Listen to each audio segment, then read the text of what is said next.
This is the addendum lecture to the second week of the Penn Initiative for the Study of Markets open online course on the economic history of Latin America. So there were many slides that I did not have time to cover within the main lecture. So we are going to talk about them right now. I'm going to share my screen. This is more where I left off. So just speaking a little bit more about what I will do basically is end up talking about the Aztec economy and talk more about the Andean civilizations. This is particularly important in terms of the economics of it. So when you look into, this is kind of course, idealization of what Tenochtitlan used to look like before the arrival of the Spanish. What you see here, of course, the main city. It will be today the center of Mexico City, with its main streets in the Lake Texcoco. There was kind of a wall here, basically divided fresh water from salt water, more or less. This is where the intensive agricultural aspects of the economy occurred. And that's something that I would like to speak in just a moment. So within this book, which is Trade, Tribute, and Transportation by Ross Hasek, it's a classic in terms of trying to understand the economy of Mesoamerica at the time, especially about the Aztecs. It's a little bit old already, but I think it's still quite interesting, not only in terms of how you read it, but in terms of what it tells you about the economics at the time. So he more or less characterizes the economy of the Aztec Empire as being akin to basically a Boserupian model. What is the Boserupian model? So Esther Boserup was a Danish economist in the mid-20th century that more or less provided us with a theory about what was the relationship between agriculture and or food sources and the population. Some of you may be aware of the Malthusian theory about it. More or less, we're simplifying it a bit. The whole point is that the availability of resource constrains the population and the quality of life of certain populations. So a lot of literature in economic history talks about Malthus, but not much. It does not much says about Boserup, which is nonetheless an important model that could characterize life, at least of certain societies, certain settlements across history. And here, Ross Hasek more or less is saying why this type of economy may be akin, why the Boserupian model applies to the Aztec economy. But what is the Boserupian model? In essence, what Boserup tries to tell you is that resource constraints are not really a limit.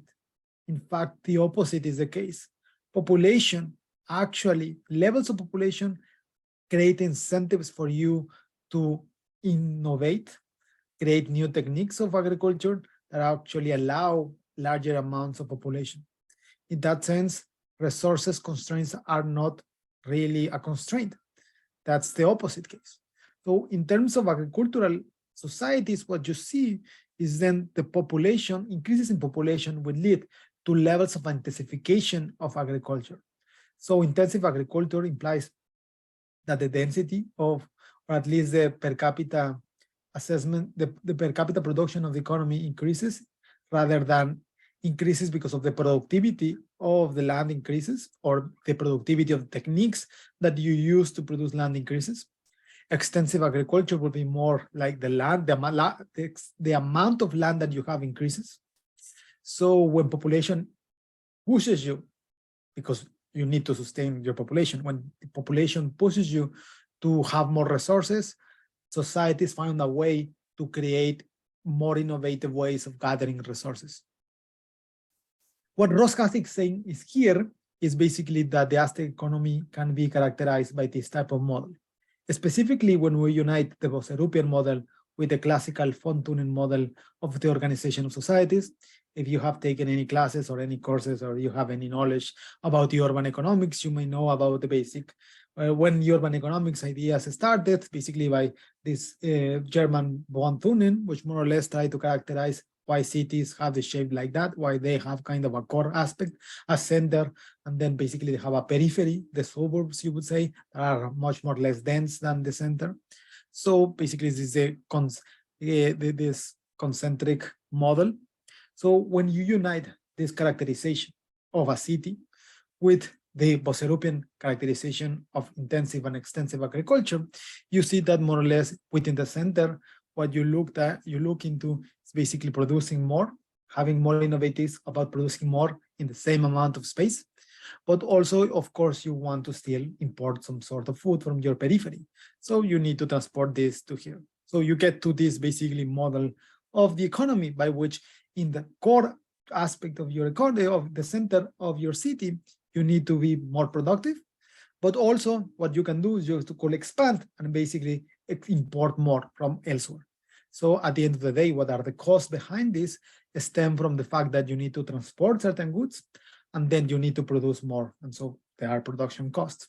What's interesting about the Aztecs is precisely that they more or less found a way to be intensive in terms of the production of food here, but also they increased their periphery by importing a lot of food from elsewhere, and they found a way to basically diminish the production cost out of it, the transportation and production cost.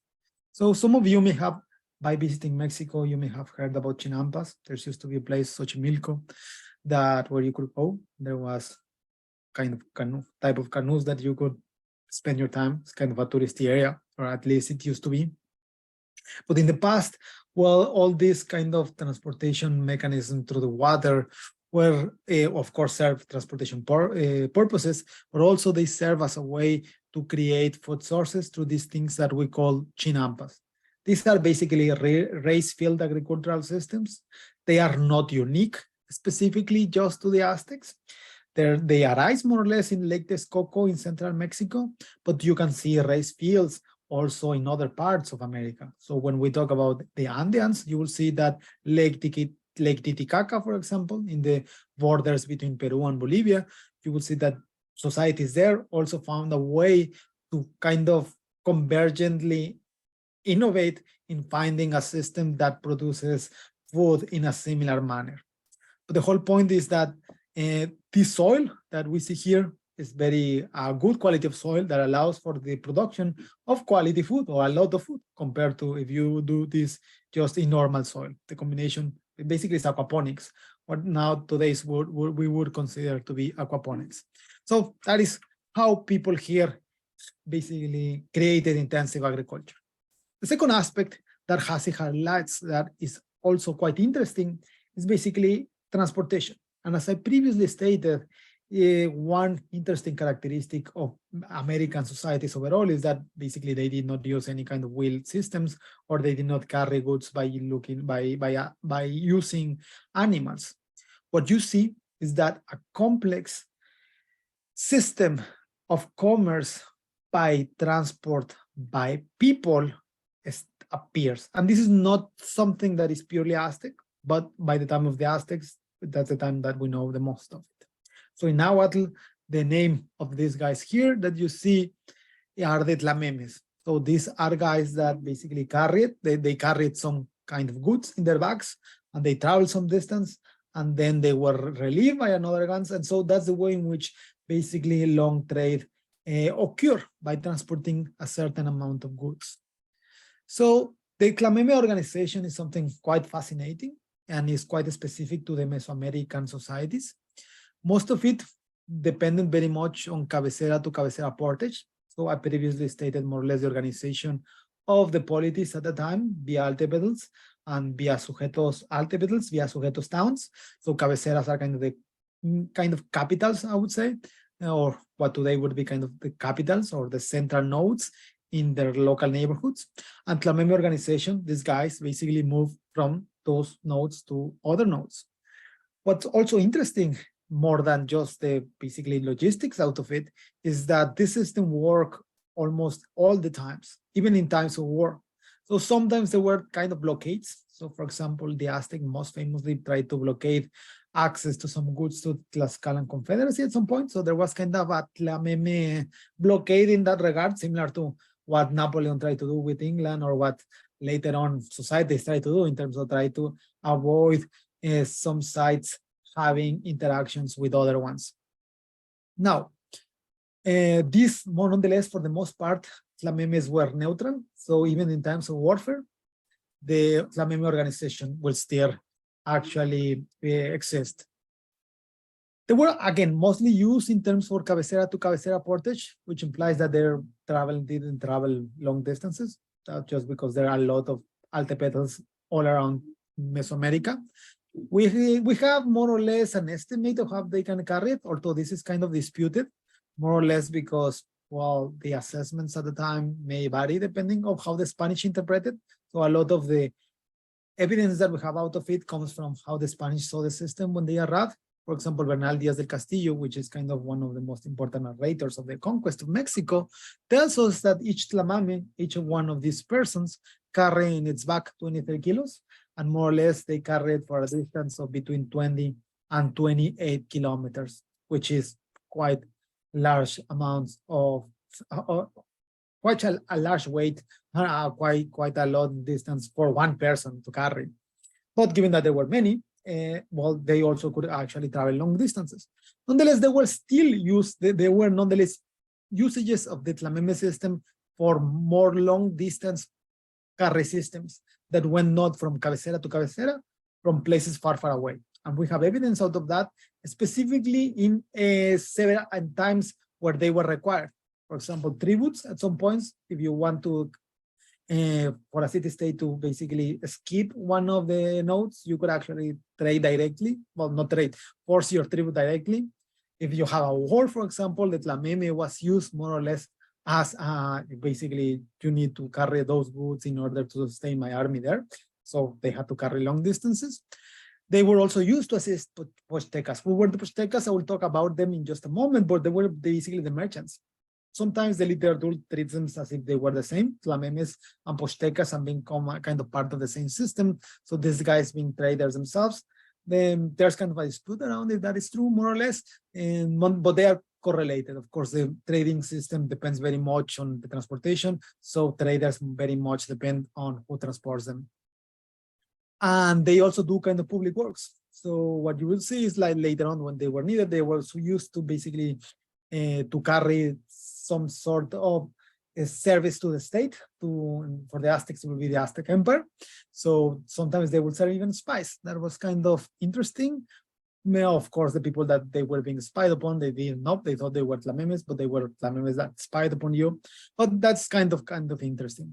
Now, the trade networks, the transportation networks, follow mostly non-linear paths, mainly to the things that I previously explained, which is geographic conditions. If you look into the topography of Mesoamerica, again, it's not just plains. There are some valleys, of course, but mostly there are a lot of mountainous aspects. Their slopes change quite dramatically from place to place. From the Pacific to the Atlantic, there are two mountain systems. So the travel is not easy. So again, this is also one explanation why people at this time and in this area did not use wheels, because, well, wheels would have been of no use in this kind of system, especially without our modern roads. So they also use non-linear paths. And I think this is quite interesting because new routes were innovated, new rail routes were being created. If they found that a road was blockaded, so they had to find another route. So they had a lot of discretion in the way in which they moved, as long as they arrived into basically this post and they were living in the said post. So Lu et al., for example, some Mexican scholars have tried to estimate how this occurred, and they have estimated through computer simulations at least costly paths that some of them follow.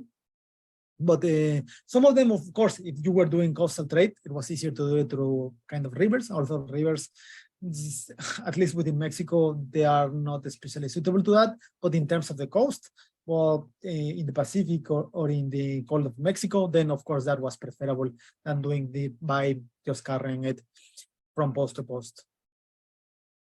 One specific characteristic that applies mostly to the Mesoamerican cultures and does not apply to the overall American nations, if you look into the Andeans, it's quite different, is that in Mesoamerica you see really a market system in operation. So this is kind of, this is a depiction, basically, of course, it's a modern depiction of what the tianguis or the main market in Mexico City, in Tenochtitlan, will have looked like at some point. So tianguis, if you are Mexican, if you know anything about Mexico, you know that tianguis are kind of the local markets and they still exist today. So for example, I remember when I was in my bachelor's degree, I actually, in some of my accounting classes, I had to do a kind of a business analysis about Walmart Mexico. And when I remember, and this is the most I remember about that class, is that they very much, Walmart Mexico, acknowledged that the main competitor was not really another huge supermarket chain. It was really the local tianguis. So there's a huge history of Mexican people, or people in Mexico now, but Mesoamerican people using this kind of markets to actually acquire their goods. It comes from the pre-Columbian period. And they are called tianguis still because it's an Nahuatl word and it comes from the pre-Columbian period. So there's a long heritage out of this. So that also talks about basically the importance of trading systems in this area. So as you can see, basically there are people that they have their wares and basically they sell those wares, and the people, there are buyers and there are sellers. And this is a specific geographical point within Mexico, or with, no, here is Mexico City, Tenochtitlan, or what used to be Tenochtitlan. But you can see the same markets appear elsewhere in almost all cabeceras or in all important points across Mesoamerica. So obviously the largest was to be found in Mexico, in city, in Tenochtitlan, because it was the main city. You can find all of them all across Mesoamerica. So this was not just because this was an important city. You can see similar markets appear anytime in other places. Now, of course, there are variations. In Mexico City, there was a daily market, so this was always in operation. When you look into minor towns across Mesoamerica, you will see that there is a schedule of when they will actually come to, which also is interesting because, again, when you look into current Mexico, the tianguis in each neighborhood, they actually do not actually exist all the time. They come every so often, so every week they arrive, but they could come on Monday, they could come on Tuesday, Thursday, it depends on your neighborhood, because they do not have a physical presence all the time. They just come sometimes. So again, heritage of the past. And I think this is quite interesting. Now, the other way that we have to assess how important markets were for the Mesoamerican economy, or at least for the Aztec economy, is by looking into language. And again, this is one of the important aspects that we have tried to emphasize in the class. It's not just archaeological evidence, it's not just in genetic, there are some information that we cannot gather from that. So we use language. And one interesting thing that we know from Christensen and Herd, they look into the vocabulary of the Nahuatl language, and they would find that there's a large vocabulary that aims to define commercial terms. So of course, what does that speak of? That they were basically well versed into market trading systems. In fact, they even have a word that we think what it means is profit, which is like tlapana. So they even have that notion, which again is hugely interesting, because there are some historians that try to kind of assess the idea that maybe markets were not as relevant in the past, just because the trading systems were mostly related to production, or to the trading of surpluses. So some characterizations of the past aim towards explaining pre-modern societies as producing not for the market, but for autosufficiency. And then if they have any surplus, they will be trading into the market. But when you think about profit, you are already talking about a concept that implies basically more or less, I mean, of course, this is disputed, but more or less it implies that you are producing not as a corollary of your main action, but basically as your main action, your profession will be actually to trade, to produce to the market. So, and I think this is quite interesting. And when you look into the hierarchy of those that were involved into trading systems, there's also a huge amount of them. So it's not just one type of persons that engage in it. There were a huge variety. So at the end, at the top level, you have the Pochtecas. So the Pochtecas are the most well-studied because they were the kind of the rich wholesale traders that carried long-distance trade over high valuable goods. What are those high valuable goods? Just look into goods that are quietly demanded, that are not too bulky. So feathers, of course, we tend to associate Mesoamerican cultures with these very pretty feathers. So they carry those. Textiles in general, textiles has for all across history one important luxury good that everybody consumed, and cacao. Cacao, you must have heard about cacao being used as currency in Mesoamerican times. It was also consumed in terms of all chocolate. The word chocolate comes from Nahuatl. So the way in which they consumed it was different. It was not really sugary. There was there was some sugar-like aspects, but there were no sugar from sugar cane. But and people did not consume chocolate from sugar, not even with milk, because milk did not exist. Milks from cows, and cows were brought by Europeans, and it was more like a tea or something like that. So it was different, but nonetheless, it was quite easy and it was quite demanded, quite useful and quite demanded. So, and these guys dealt with it. The Poztecas, we have studied them, so we know that they have a corporate status. So they have a guild-like system in which you belong to them or you did not belong them, and you have regulations according to that. So they have kind of some sort of privileges that played certain political economy roles for the Aztecs. So I previously talked about how the Tlamemes could sometimes spy for other for the Aztecs.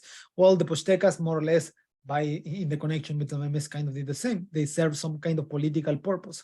So they, besides just the economics of it, they played a big role in the political organization of the Aztec economy. But they were not the only ones. They were at the top. So the Pozteca merchants, they basically were full-time traders. They had high mobility. They dealt with this international long-distance trade, and they were still common. This is interesting. So just like in any other almost non-capitalistic society or non-modern society, even though you could be kind of rich or richer more than the nobility, still you in the status, you will still not be basically considered at the top level. So you were commoner. You could be rich, you could be useful, you could have some sort of power because of how wealth allows you to do that, but nonetheless, still you were below the noble people there.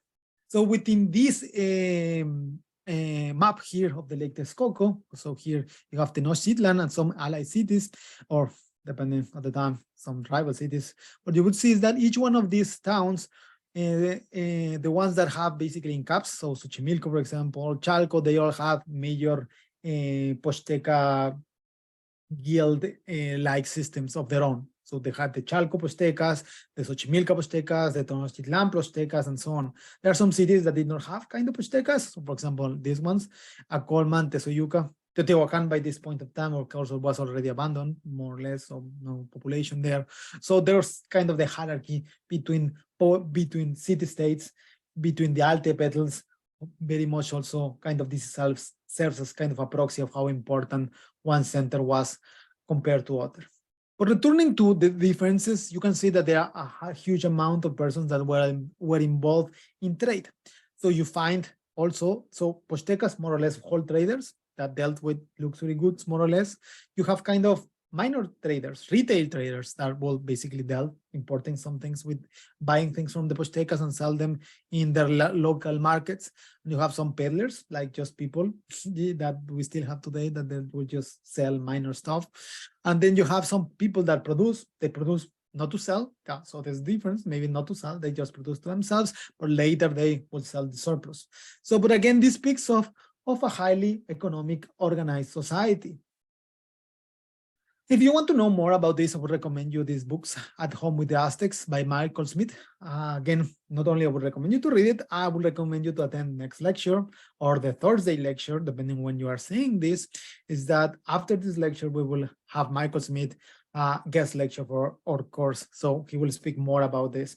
So again, this is important. If you other important textbook, this is kind of the Oxford Handbook of Aztecs. It deals not only with economic organization, it deals with other things, but I think this is also a quite nice summary of how the Aztecs lived and how they were organized. Okay, moving on into the Andean region, which is the other basically center of civilization within the Americas. The Andean region, of course, shares a bit of geographical patterns with Mesoamerica, but not all of them. So still, there's an extremely harsh vertical region, even more than the Mesoamerican. Of course, you see the Andes that divides basically the continent between what's the Pacific and what's the other side of the Andes. So you have the coast, mountains, you also have deserts. In between certain areas in what today is north of Chile, south of Peru, there's a very desertic zone, the Atacama Desert, for example.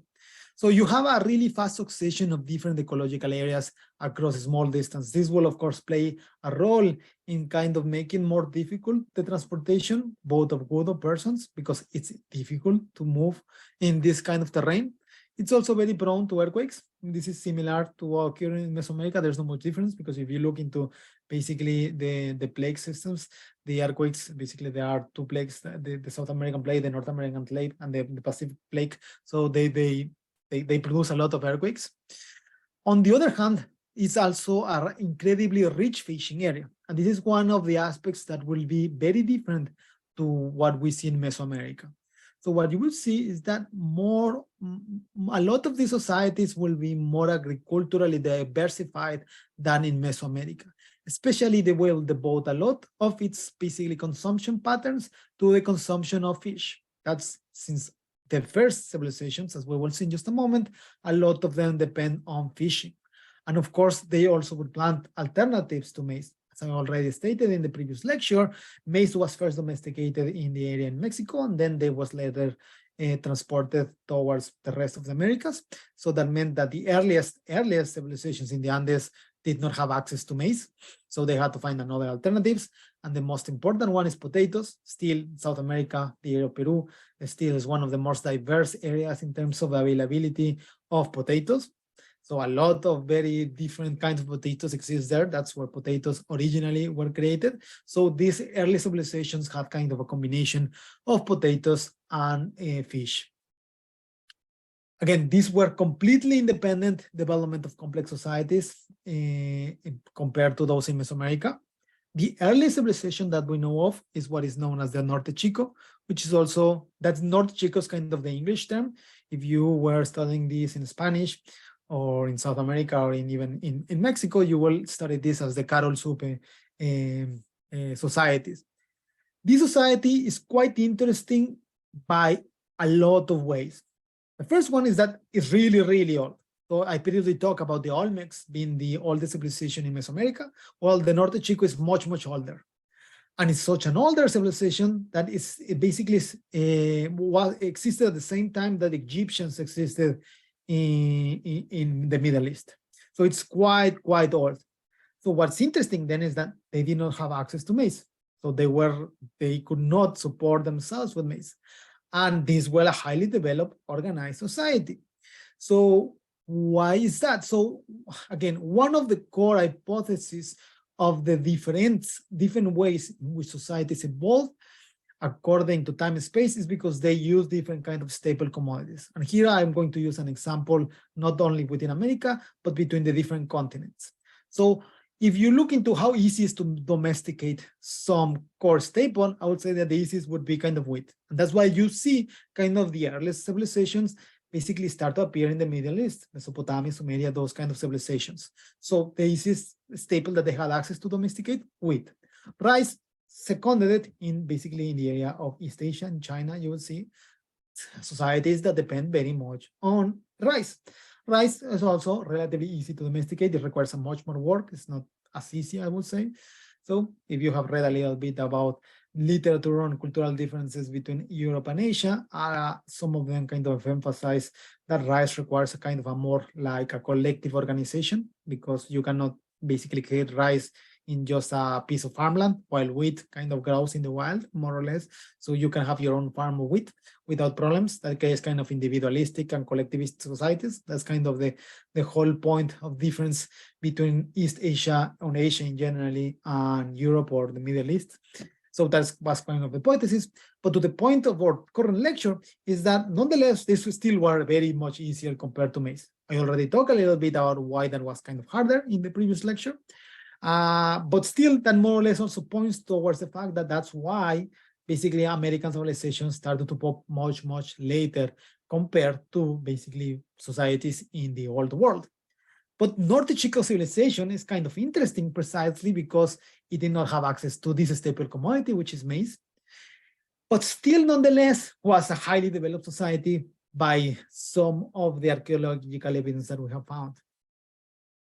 Here we have cotton. They use cotton for fishing nets. So it's kind of indirectly, of course, they were using some tools that required techniques that allow them to catch a lot of fishes. But again, this is a sedentary civilization that was more or less based, at least that's what we believe. So based on basically catching fish, which is totally outside of the scope of what we used to believe makes a civilization possible. So this is kind of a depiction of what it would have looked like, kind of one of the pyramids there. So just to pick that, this is kind of, if I would have told you that this is for the later Incas, or if I would tell you that this is in maybe in Mesopotamia, just to put it, you may have believed me, because it's a highly complex building that speaks of the complexity of the society. And now this is something that we believe that, so the archaeological evidence points that existed in the areas of Peru, in areas of Andes, much more well before the domestication of maize, and basically comparatively speaking at the same time that the Egyptians, which again is exciting. So just to speak more a little bit of the fishing connection between the Andean civilizations. So this is not from the Norte Chico or the Carol Supe society, but this is much more later, the depiction of even for other societies that arose in the Andes, still the coast was quite relevant. So shells, for example, the trading of shells, this is one aspect where trade matter for these societies, is the industry of just catching them and trading them was quite relevant. Here's how the depiction of basically people in canoes, and maybe it's a bit hard to picture it, but these are the canoes, these are the guys, and they are catching this, basically this type of shell, which again speaks of the connection of these societies with maritime access. Now, these were not, of course, the only ones. The Carol Supe is the oldest one, but later on, other civilizations start to pop. Again, we do not know a lot precisely why some of them started to decay. Again, we tend to think that most of them it was because of environmental disasters, changing of environment, as I previously stated, given that all of these societies were agrarian in some sense or depended on their environment, then of course changes in environment will have a lot of importance explaining their successes, but also their decay through time. I want to spend a little bit of time talking about the mochi culture, which is more closer to our day, mostly because even though we don't have a lot of evidence of what they produce in terms of buildings, we have a lot of evidence in terms of what they produce as art. And so I would say, I mean, this is of course highly subjective, but in terms of the quality of the ceramic that they produce, I think it's incomparable. It's kind of the best that we found, not only in the Andes, but all across America. So the detail in how they pick the faces, this could look like a real sculpture that you could do in the Renaissance even. I mean, of course, there are some differences here, but this is kind of the typical person in the indigenous person in the Andean. And so, but the quality of the skill needed to produce this speaks of, again, the capacity of this society to create this kind of work. And you see also this in metallurgy, this kind of gold jewelry that's still very neat, very pretty. So even though we don't have a lot of archaeological evidence about buildings, we have a lot of production of ceramic and other artisan artifacts that are quite interesting. Now, one of the most studied, I mean, besides the Incas, of course, one of the most studied civilizations are the Tiwanaku and Wari. And here we start to see kind of the Andes is not just kind of the parts of the northern Peru or central Peru, but also in the southern Peru and close to Bolivia.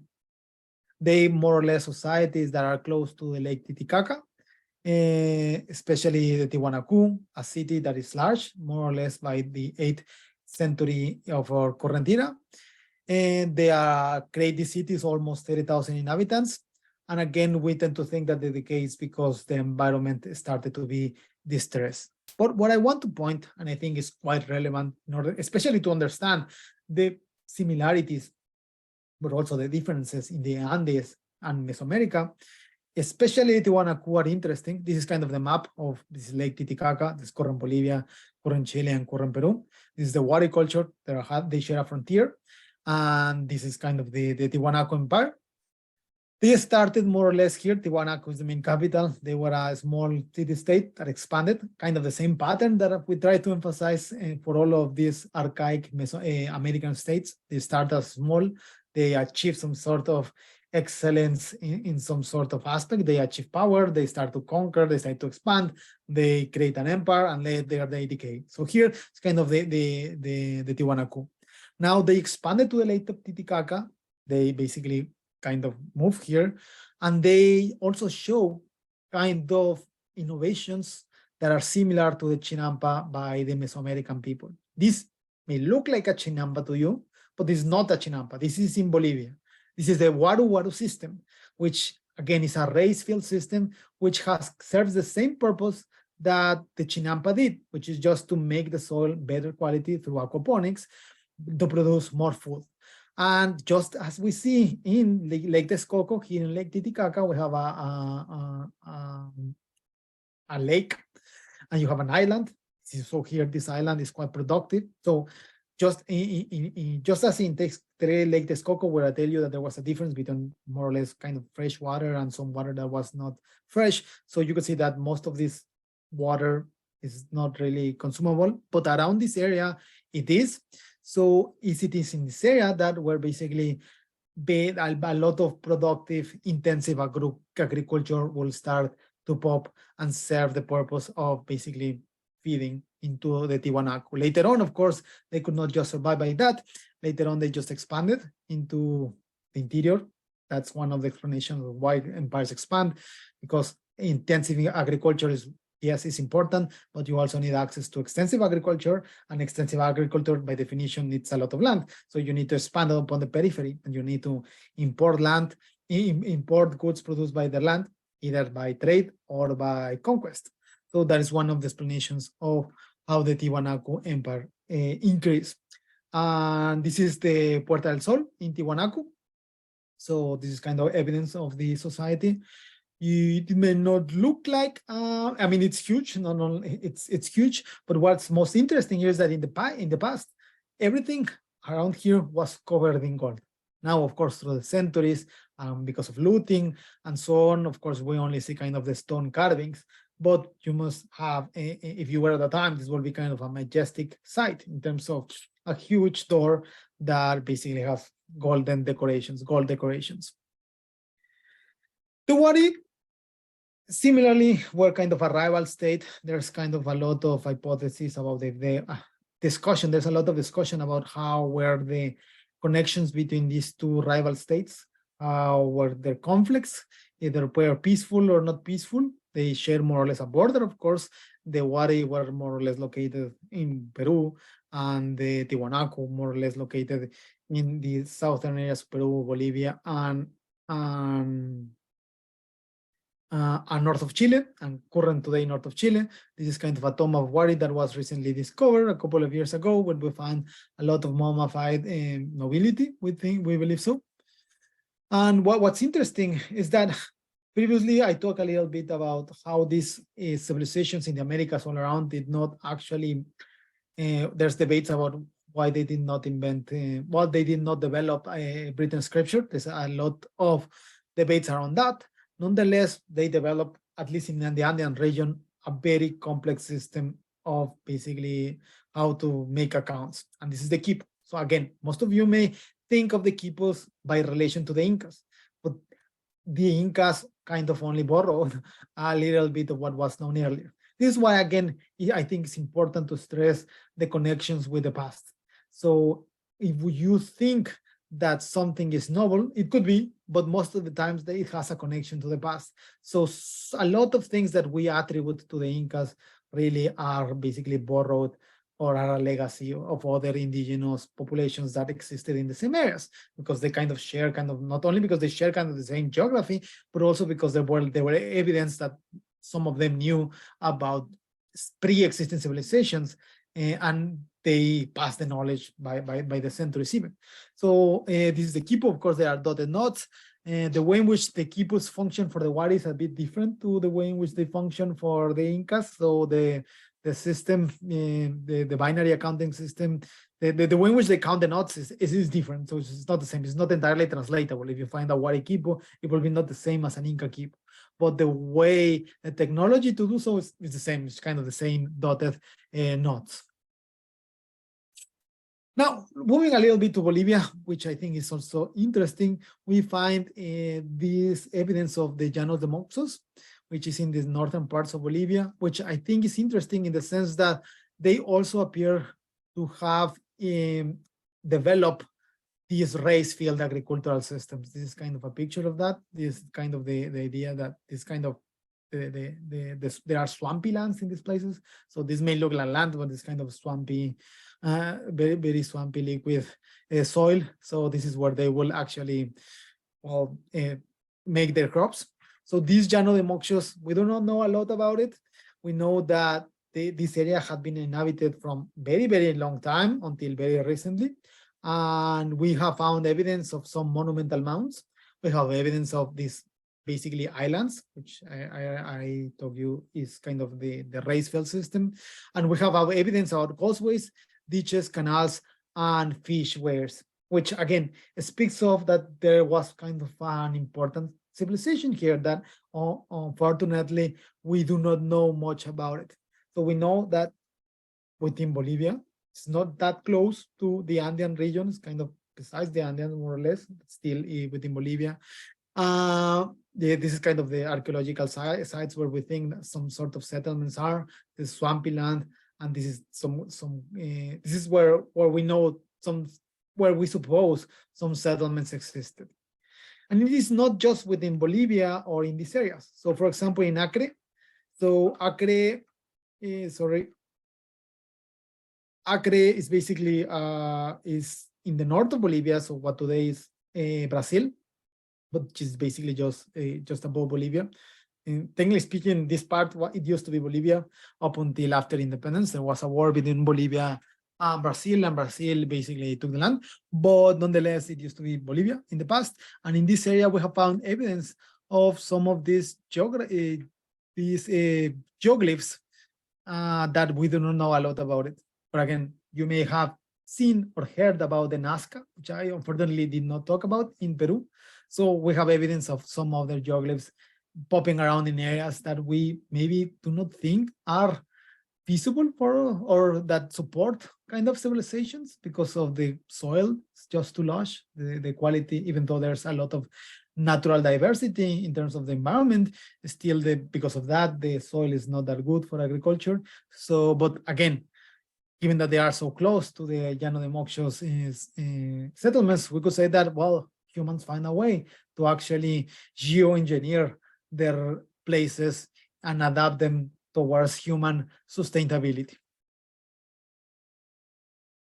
Okay, moving to the Incas, which again is the most the most recent civilization and the ones that the Spanish actually got to fight for in the 16th century. They were the largest empire in terms of size in the Americas. They were larger than the Aztecs, of course. And just looking to, I will show you a map of how much coverage their empire actually consisted. A similarity with the Aztecs, nonetheless, is that they expanded quite quickly. So in just a matter of a couple of 100 years, just like the Aztecs, they were tiny and then they were huge. They have conquered everything. They had a sophisticated monarchical government with a landed aristocracy. This is quite interesting because they created what we could consider highly complex bureaucratic system to organize the way in which they lived. They had forced public services, including the army. You may have heard about the Mita system. This system has gained a kind of track because it was kind of adapted by the Spanish when they arrived. So you can see kind of the Mita institution surviving after the colonial periods. Again, this is why I also think in terms of really to understand colonial period institutions, you really need to go back further because again, when the Spanish arrived, there were just a few. So in order to govern, they had to adapt to the circumstances. And what were the circumstances matter a lot. So Mita, an important system in the colonial period, pre-existed the colonials. It was basically a thing of the Andes. And the way in which the Incas organized is basically by forcing their conquered tribes to basically work for them. And so there's a lot of forced public service.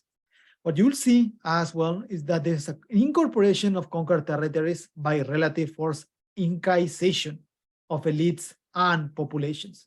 So for example, if I am an Inca and I conquer a territory, you have already kind of your own political organization. What I would do is basically I would put you a set of rules that you need to follow in terms of the culture that you need to kind of copy. You have kind of certain degrees of freedom of how can you manage your internal affairs, as I will speak about in just a moment. But nonetheless, you were forced to copy some attributes that we call Incas. Also, not just in terms of the nobility that was adopted by the Incas, there's a large set of population that was literally moved from some Incan territories to the newly conquered territories. So this is what we call the class Mitamaes, which are basically a sector of the Inca population whose whole purpose was to be moved away and basically settle the new conquered areas. Why do they do that? Well, precisely because they are trying to build an empire. And what that implies is that if they want to fully annex a territory, that means that they had to fully control the territory. What better way to do that? By basically moving a set of your population to these places. That way you avoid potential rebellions in places that really think themselves different to Inca. So it's kind of a process or forced Incaization. So this is a map of what I think what's best known are the Inca roads. We will talk about just in a moment, but just think in terms of the size of the empire that went from current Ecuador up to northern Chile. It's a huge empire that was connected by roads. And so it must have had a hugely complex governmental system that allowed them to basically govern this area. The way in which the Incas govern is basically by 4 areas, This is the Chinchayuyu, which is the north, the Condesuyú, which is basically the east, and the Antiosuyú, which is basically the west, and the Colasuyú. These are the 4 regions of the Inca Empire. And each more or less had kind of a provincial center of their own, but they were related all to the capital in Cusco. That's where basically the emperor lived. And here more or less kind of the hierarchy of the populations and how they govern themselves. So they have kind of a system. So this is why the quipus were very important in order to keep track of this kind of knowledge, and not only of basically the tributes that they had to pay, the subjected tribes had to pay, but also in terms of the organization. So at the end of the day, of course, the ruler was the Sapa Inca, which is the ruler, the divine ruler of the Incas. There were a lot of lords, each one for each kind of region, and there were provincial governors, and each governor was organized through management of 20,000 households. And again, given that this empire was able to relocate a sort of people, they tried more or less to engineer the society as to be able to do that. So in Mesoamerica, you don't see it like that. So there's not sort of social engineering as we see with the Incas. So one important aspect about regulation, nonetheless, is that they had sumptuary laws. I mean, sumptuary laws, you may have heard the term that applies to basically medieval Europe, Renaissance, which are regulations in how you dress, how you wear. But this existed across all human societies because clothing has always been kind of an expression of an individual being or attachment to certain type of communities. So forced Incaization implies that you need to follow certain strict rules about how you actually clothe yourself. But importantly, what the Incas did is that, yes, they forced you to follow certain rules, but they allowed you and actually encouraged you to actually use kind of your headgear. Headgears are, of course, very important if you have visited any of the Andean regions. So headgears are quite interesting and beautiful aspects of the culture, and they are quite diverse. Why they are quite diverse? Because the Incas more or less kind of encourage you to use the patterns of headgear that your local community use. Because even though you would look more or less like an Inca in the general sense, in your behavior, how you're allowed to behave, and in your other clothing, in your headgear will show you more or less where you come from. That way, Incas more or less can easily identify basically either your rights, responsibilities, obligations, and so on. So yeah, that's I think an interesting thing to point out. The way in which the Inca state was organized, of course, it was mainly 3 groups. So we have, of course, at the top of the hierarchy is the Inca ruler, the Sapa Inca, but you have kind of Inca noble houses, Panacas, the main rulers. of the several regions. You have also is kind of these Incanized elites, which are basically elites that were conquered, but they were basically rulers of their own hometowns. And by Incaization, they were allowed to actually still be rulers within their own local autonomies, as long as they actually follow the Inca state. If they were okay with that.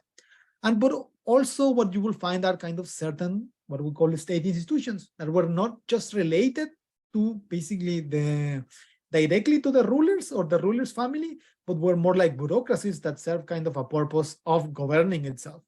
So what you find is kind of this division in the literature that tries to explain that at least two types of institutions co-evolve in the Inca system. One is what we call the royal states, and the other ones are the imperial centers. The royal states, geographically speaking, are centers, are states owned by these royal families. They are farmlands, and you will find there basically lavish palaces and temples owned by nobility, and they were kind of private property of these families. For the most famous, of course, is Machu Picchu, which was owned by the ruler of Pachacuti, one of the ruler of the Incas. So it was not a settlement itself, but it was kind of the private the private land, or the land by this family. What you also find is that in faraway places, far away from Cusco, these royal states start to play a larger importance in terms of governing institutions. It was not just resting places or places where the nobles were to have their summer houses, if you will, if we compare it to modern standards. For example, Tomebamba, which is in the literature is known as kind of the second Cusco. Tomebamba is basically the current city of Cuenca in Ecuador. It's so far away from Cusco that in order for the empire, even though they had highly connected roads, still just by the lack of technology of communication, that means that's still far away. So some of those centers start to play roles of basically as kind of capitals in themselves, or as a focal points of organization of the Inca system. They were nonetheless owned by basically the nobles at the time. Now, the second role, the second aspect is just imperial centers. And again, there's a lot of debate about royal states being imperial centers and imperial states being royal states, but nonetheless, the literature tries to make a difference between each other. So the imperial centers are just what they sound, are state centers owned by the government, whose function is mainly to basically organize, govern, and collect taxes around the empire. So they were, of course, quite relevant. So in order to sustain all the whole public infrastructure after a conquest, before the conquest, after a conquest, of course, there must be a system that is well oiled, well organized in order to sustain it. So that's why basically the payment of taxes through forced tribute was quite relevant, because who made the roads, who made the infrastructure? It was the newly conquered people, the already conquered people from before, that they had to pay taxes, mostly through forced works. The Mita system is one of, is again the most famous one. The professional army more or less was sustained as well by that means. So this is kind of a coercive mechanism, of course, that relies that supports the state system, but it's depending on how you see it, it could be similar to modern empires that we see existing other places in the world. I want to finish by talking of the Incas about the Chasqui. So basically, and the imperial and the road systems, which I think again is one of the most impacting or the most interesting aspects of the Incas, is that they built this huge road system that is so large that it goes through the Andes. They did it, of course, to forced work, and that united northern Chile with basically Ecuador, and the united basically Andes, connected the coast with the interior of the Andes. And what it was used for, of course, there was this system was called the Chasquis, where people that will run, they were faster. They were, if we compare this with the Tlamemes, because of course there's some room for comparison here, they were faster than Tlamemes. Why? They did not have to carry all goods. These guys did not carry a lot of goods. They carried some minor goods. They carried, for example, fish, shells. We have seen that this is quite relevant to the development of the Andean cultures. Of course, they had a bag where they put that kind of goods. They carried messages. they carried important the quipus. Again, quipus are at the center of the organization of the system because they basically are the accounting of who owes you, what they and how much he owes you, and so on. So this is very important. So the connection, he will, of course, they have messages, so they need to be fast.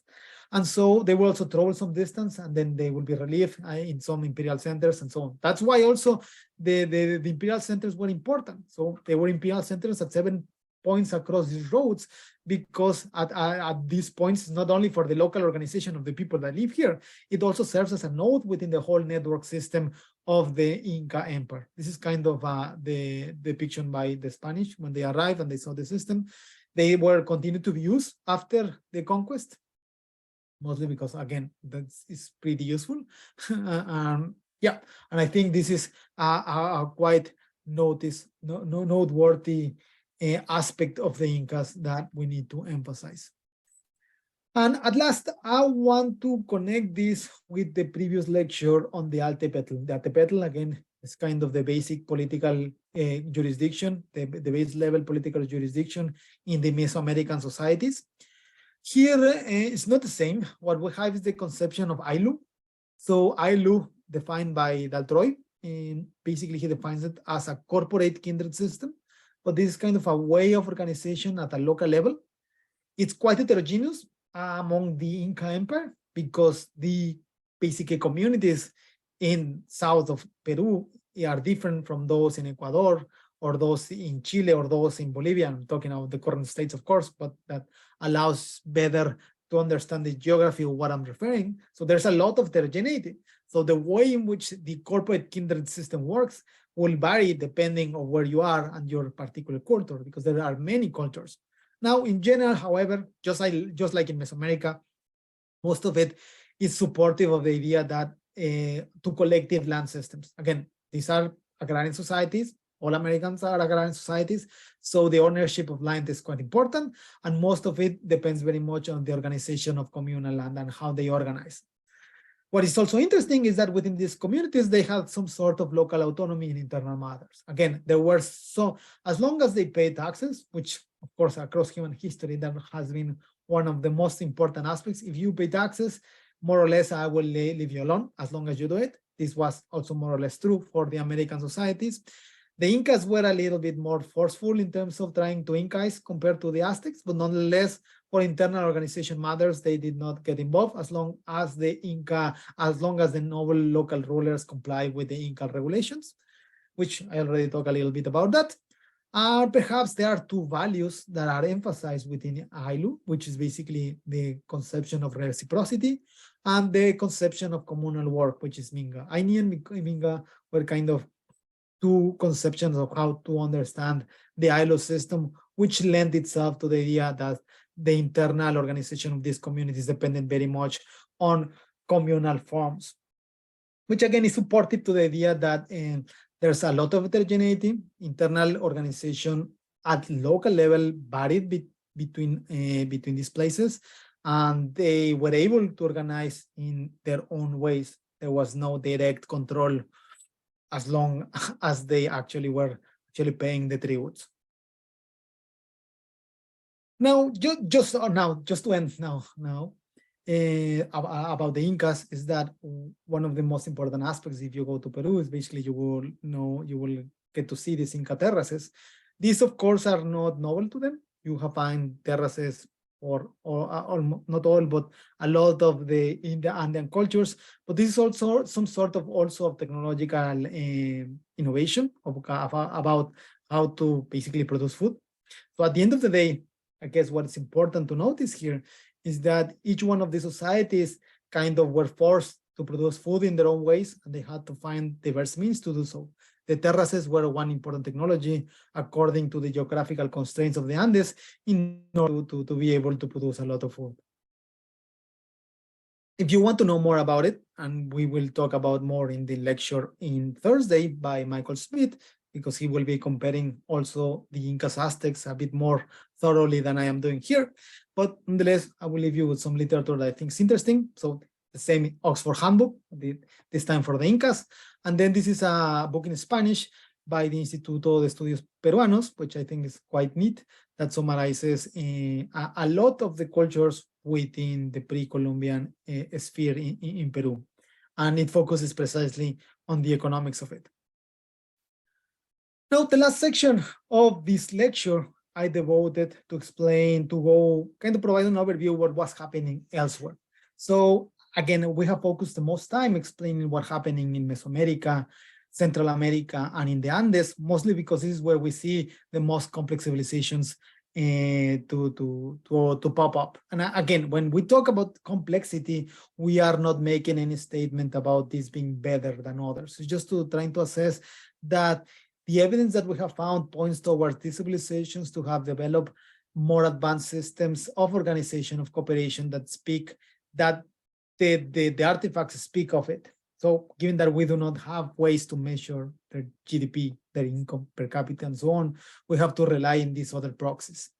And so we know that basically these were the most important regions in that aspect. Now, but there were other ones, and they are also as amazing in terms of what they were able to produce given their geographical constraints. So Arid America, which is basically North Mexico, South United States, the Caribbean nations, and the Amazonas. Particularly in the Amazonas, there is one particular culture that I want to talk about. First, within the whole South America, there's one set of people that have settled and within the jungles, and they are widely spread in South America from basically North Argentina up until Caribbean, and you see them mostly also in the Caribbean itself. So when Columbus arrived, the first inhabitants of the Americas that he encountered were Taino people, and basically Taino are Arawak people. The Spaniards made a difference between Caribs and Taino, which there's a dispute about that, but more or less it stems from the fact that some of them were allies with the Spanish and some of them were not. So they made a difference about which tribes allied themselves with with the Spanish and which not. So that was the division that they made. But besides that, you could see that Tainos and Caribs kind of did the same. They are both persons, both peoples from Arawak, from the Arawak culture. And they are well known for producing kind of very neat jewelry. If you go to Colombia, for example, this is a sample from the Museum of Gold in Colombia, which again, the whole idea of El Dorado by the travels of Francisco de Orellana, the first European to travel more or less is from east to west, is South America, more or less here. So he spoke about, he saw that many of these tribes had a lot of gold, so many people tend to think that that's why he talked about a golden city, there.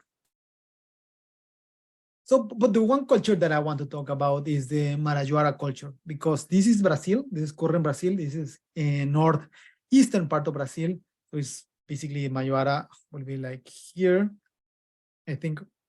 So this is the island. This is particularly interesting. They more or less a culture that had its peak in the 13th century. We have evidence that they inhabited this place in the 11th to the 17th century. So they were still surviving in Brazil after the early arrivals of the Spanish. And these are basically the basin of the Amazonian culture. They are called the Marajoara culture because they mostly inhabited the island of Marajo, which is a huge island. It may not look like a huge island. The interesting part here is that we see kind of the settlements here. If you go there today, well, maybe not today, but it used to be the case that this island was kind of divided and the forested part and a land with a lot of forest. Most of this culture inhabited these kind of places.